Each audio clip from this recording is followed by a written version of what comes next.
Pero hindi ako kinakabahan talaga, as in, hindi ko nararamdaman na kinakabahan ako. Daddy, tissue.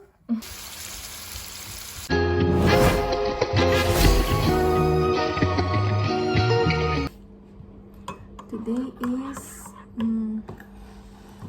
Thursday, February 6. Hindi ko alam kung idediretso ko to sa idudugtong ko dun sa video kahapon or pero baka kasi konti lang yun eh. Hindi ko nga alam kung anong kinalabasan ng kahapon. Pero tingin ko masarap naman yung ulam namin. So, Mama! win na yun. Mama! Yes. Kain tayo. Itong kape. Hi guys, this is the channel. More, mom. Saidin mo muna yan. Side mo. Ito, this one. I take more. Okay, wait. Let's put a picture. Tissue. You're welcome. I'm not to fin the box. May ano na tayo. Ongoing na laundry. Ano pa ba? Araw-araw. Tapos, uunahin ko na yung magtiklop ng damit at nang mawala na siya sa isip ko. Ang ating menu for today ay bistek. Bistek, sana ma-film ko. May ano pa ako kagabi, ayun ko naman kagabi natapos ko naman na siya nung hapon yung sa captions ganun. Tapos kagabi naglagay lang ng music. Yes, tapos ngayon i-check ko na lang muna kung yung in-upload ko na siya pero naka-unlisted pa. I-check ko lang muna kasi baka mamaya ako i-antok kasi ako talaga ngayon. Di ko alam kung bakit. Siguro sabi ni God, matulog ka, magpahinga ka. Kasi nung mga sinundan nga, pinipilit ko talagang hindi makatulog habang nag-i-edit nga kasi tapos yun, nawala naman. Sayang lang yung puyat ko. Tapos yun, pero pag kasi ako inaantok, napunta ako sa YouTube, sa shorts, yung mga short clips ba ng mga movies. Mahilig ako manood ng movies. Yung asawa ko mahilig din siya, pero yung kanya napapanood ko, pero yung sa akin na may ibang nagugustuhan ko, syempre mga sabi ko sana mga pa-bebe. Hindi naman. Pero ayun, ang dami ko, ini-screenshot ko pa tapos inikakrap ko para kita ko na yun yung title, ganun. Isusulat ko nga sa notebook ko para para din matanggal sa memory ng cellphone. Tapos saka na lang ako manonood. Ang dami ko gusto manood pero katulad yung Walking Dead. Nanood yung husband ko. Hindi ko na natapos. Siya hindi na din niya natapos sa sobrang haba. Tapos ang dami pa palang magagandang series na hindi ko napapanood. Pag series yung pinanood ko, ang hirap kasi gusto ko matatapos ko agad. So, ayun, ayoko ng series. Tama na yung movie na lang muna ngayon. Pag ililista ko na lang muna. Tapos, pagka okay ang aking videos, ang aking uploading, saka na lang ulit ako manonood. Kami ay kakagising lang. Si ate ay naihatid na si daddy sa school.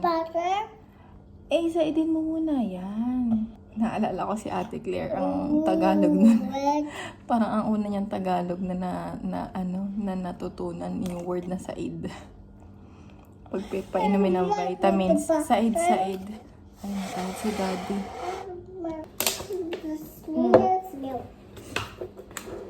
You will show me how to pour your milk? Yes, okay, Mom. Pour the milk. Maybe more. Na. Itong kinakain niya, Tapos dinidip niya sa grissini. Dinidip niya sa peanut butter. Ito, Roberto Torinesi grissini. Italian type breadsticks. may pa-arts. Yun. Hindi na naman kami nakapagtuloy ng vlog kasi lobat na naman. Tsaka tumawag muna kami kay daddy at sa aking mami. Tapos may sinampay na ako. Magsasalang pa tayo ng isa pa. And then may sinaing na din. Tapos magmamarinate ako ng pork para sa pang bistek. Para habang may ginagawa akong iba ay ano siya, magkalasa na. And then lunchtime. Tapos silip na ni baby. Ngayon, magdadala ulit kami ng magdadala ulit ako ng yung panghulog sa donation box. Ayun nahulog ko na 2. Ay 4 na plastic to. Tapos may isa pa may unan. Baka isama ko na siya later. Para maubos na. Kasi di namin natutuloy dalhin. Saturday, uulan ulit. Bukas wala ng araw. Hindi man ako susunod bukas si daddy. So, ayun. Gusto ko mandalhin yung isa kong yung ibibigay. May pinagbibigyan ako ng damit ng baby. Kailangan pa daw niya. Kaso hindi ko naman madala. Hindi ko pa madala. Hindi ko alam. Sana mamaya or bukas madala ko sa kanila. Kasi sayang din. Ito nga kakahinahin talaga. Magaganda pa. More madami dito sa mga itong ihuhulog ko ngayon. More on mga slightly used sila. So, sayang. Pero, ayun nga. Hindi ko naman alam kung hindi ko alam. Nag-hope pa talaga ako ng isa. Ay, chichika muna tayo.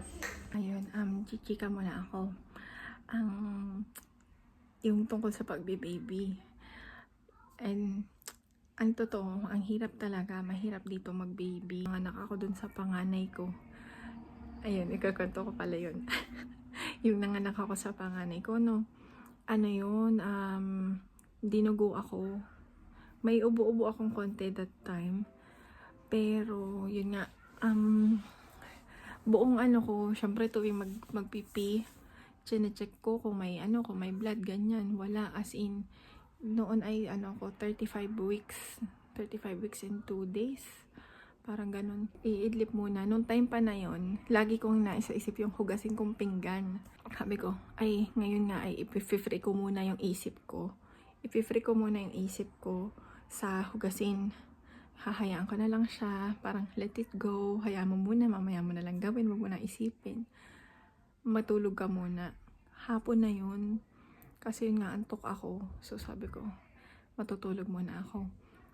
Tapos, nung yun nga inubo ko, sabi ko parang kailangan ko na magpalit ng parang naglilik yung aking ang aking pee sa habang ako'y nauubo. Tapos nung pag ko, siya, siya, yung siya, pulang-pula yung blood. Tapos wala yung asawa ko nasa work. Solo ko doon sa bahay namin dati. Tinawagan ko siya. Nga yun, hapon na, close. Tama ba? Close na sila nun. Paggabi na yun Siguro mga 6 o'clock yun. Mga 6 o'clock, ganyan. Tinawagan ko. May wala pa ako naka-reading hospital bag. Wala ako naka-ready. Laban na ang damit ni baby, pero wala pa ako naka-ready. Hindi ko pa nga siya nakatiklop sa tingin ko. Parang hindi ko pa na-fold yung mga damit niya. Pero laban na. Ang ginawa ko, hindi yung mayroon kaming tawag ay supal ko, para bang loft. Doon kami natutulog before, pero nung nagbuntis ako, doon na lang kami sa baba. First time kong umakyat ulit doon kasi ang bag, ang traveling bag namin ay nandun sa sa ilalim ng bed doon sa loft. Di yun kinuha ko, tapos saksa ko lahat ng damit ni baby, nilabahan ko. Nilagay ko na lahat doon. Tapos damit ko, ganyan. Pero tinawagan ko nga muna si Mr. nun. At siya ay hindi siya pwedeng umalis agad-agad kasi may ginagawa siya. Tapos yun nga, ay pa siya, pilay. Masakit ang pa. Sabi, before pa yun, kinausap na niya si baby. Sabi niya doon sa tummy ko, baby, wag ka munang lalabas ha, kasi masakit pa ang paa ni Papa. Tapos yun.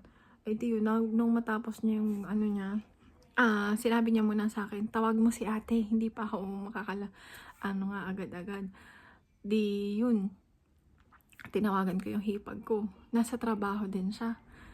Yun ang dito, katulad dito sa building namin, ang daming Pilipino. Pero bihira ako may makausap kasi puro sila busy sa trabaho. Tapos yun nga, tinawagan ko si ate. Sabi niya, ay Neng, tawagan mo si Tia. Yun namang asawa ng tito ng mister ko. Di yun, si Tia. Siya yung tumawag, si Tia. Buti wala siya sa work noon. Pero ano siya, parang sumusundo yata siya ng anak niya. Ganon. Yun, siya yung tumawag sa ambulance sa pagkakatanda ko. Tapos yung asawa ko, nung pwede na siyang lumabas, hindi na niya inintay na yung out nila ba. Basta lumabas na siya. Takbo daw. Nakatakbo siya kahit pilay dun sa harap ng Duomo. Dun kasi mayroong mga taxi. Nasa bahay pa ako. Kausap ko yung mga taga ambulance. Kausap ko sila, nakaabot siya, inabutan niya kami sa bahay. Tas yun, kasama siya, yung kasama ko dun sa sa ambulance papunta ng hospital. Tapos ang pa nun, edi yun nga, wala akong naka-reading gamit. Yung alam ko, yung may lalagyan kasi ako, yung packing cubes, yun yung nilalagyan ko ng yun yung pinaglalagyan ko ng undies, kahit hanggang ngayon. Doon nakalagay yung undies ko para sama-sama sila. Alam ko yung lahat nung nasa packing cube, isinilagay ko sa bag.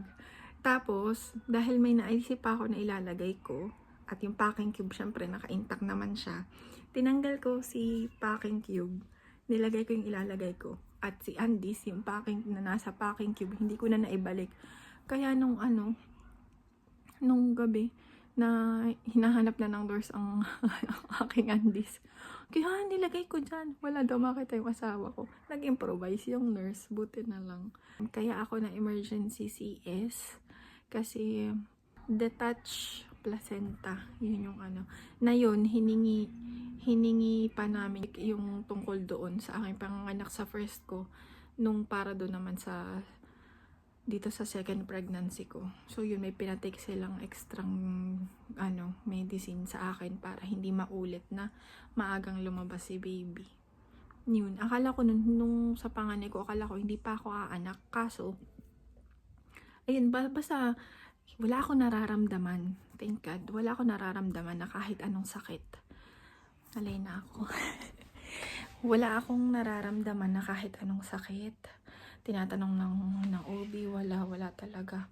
Tapos, ang nun ay okay naman ang heartbeat ni baby. May nakakabit sa akin na monitor, ganyan. Tapos, akala ko, hindi pa ako anak. Ang masakit pala yung chinecheck kung bakit nga na hindi ko alam kung tawag dun. Basta yung parang clump na malaki. Yun yung masakit. Pero hindi, carry din naman. Tapos yung akala ko nga hindi pa ako aanak, pinapawi ko pa yung asawa ko para makapagbihis siya, ganun. Buti hindi siya umuwi. Pumunta nun yung kaibigan namin, si Ate Jo. Siya yung sumama sa amin dun sa hospital. Tas late na din siya nakauwi before mga 11 siguro, 10 to 11 umuwi na din siya. Tapos yun, buti hindi umuwi yung husband ko. Mga 2 a.m. yata sa pagkakatanda ko. 2 a.m. ako, ni CS. Yung bago umuwi ng si Ate Jo, kasi hindi nga ako nag-i-Italian, in-explain sa kanya yung sinasabi nung anesthesiologist. Tapos yun. Tapos kita ko yung mukha ng husband ko na parang siya pa, uy, makanganak ka na daw ngayon. Anong gagawin natin kung kailangan na talagang ilabas si baby ngayon? Ganun. Yun, hindi ako kinakabahan. Tas ang isa, yung papasok na ako sa OR, yun ako lamig na lamig. Tas ngayong panahon na to, naisip ko, baka siguro kaya ako ginaw nun. Kasi, pero hindi ako kinakabahan talaga, as in, hindi ko nararamdaman na kinakabahan ako. Pero, lamig na lamig ako, siguro yun. Sa isip ko, hindi ako kinakabahan, pero kinakabahan naman talaga siguro ako. Tapos yun, yun naman kay yung yung involuntary, yung involuntary na nanginginig, yun, naranasan ko yun doon sa eldest ko, kasi siya maaga nga siya lumabas, so nasa NICU siya agad. Tas ito naman si baby sa pangalawa ko, totoo talaga yung skin to skin, maganda talaga yung natutulong niya sa mami at sa baby. Kasi yun, alam ko, ramdam ko, nasa recovery room na kami. Ramdam ko na manginginig na ako. So, sabi ko to sa dinala agad to sa akin. Dede agad to sa akin nung nilagay sa akin. Nakahiga pa ako, papunta pa lang ng recovery room, nakalagay na siya sa akin. Tapos sabi ko, manginginig na ako, baka mahulog si baby. Sabi ng doktor, hindi daw siya, titigil daw yun pag daw nasa akin si baby. Totoo naman, tunay nga na hindi ako nag-chills, hindi ako nung time na yun. Yun, yung skin to skin talaga. Importante nga. At ayan na, ilang minuto na ako dito. Ang daldal ko, ang kwento ko, Pero yun nga, naisip ko, naalala ko lang. Baka sa mga susunod kong video, makwento ko ulit to Baka kasi nalilimutan ko yung mga kinikwento ko. So ayun, magbabad na muna tayo ng karne. Ang gagamitin natin ay pepper, garlic powder, paprika, salt. Ayan. Salt. It's asin. Kalokohan ng aking asawa.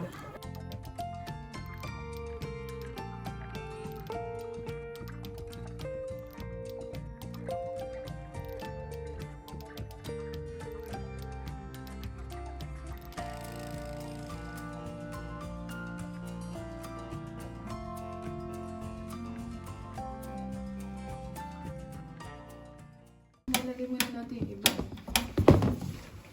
Ito, basahan naman ang ating lalabahan.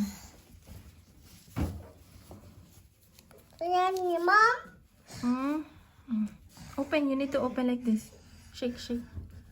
Oh. That's me.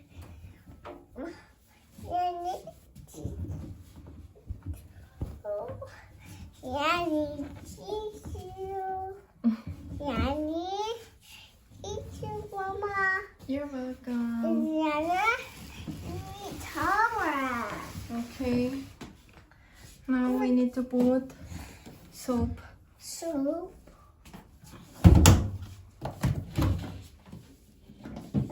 This is the soap. Careful. Bas na yung aking helper. Na may narinig siyang ibang sinasabi ni Miss Rachel. Ito ay pangalawa nating salang.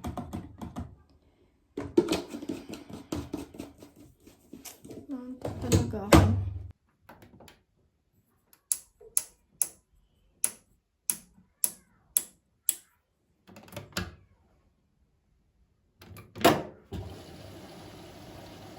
Kakain na kami. Ang batuta. Nakaupo sa stroller. Video. Yes. Hi, video. Hi, video. Ayan. Magluluto na muna. Habang kami kumakain, iluluto ko na muna ito. Ayan ang ating gulay. Ma, what's it?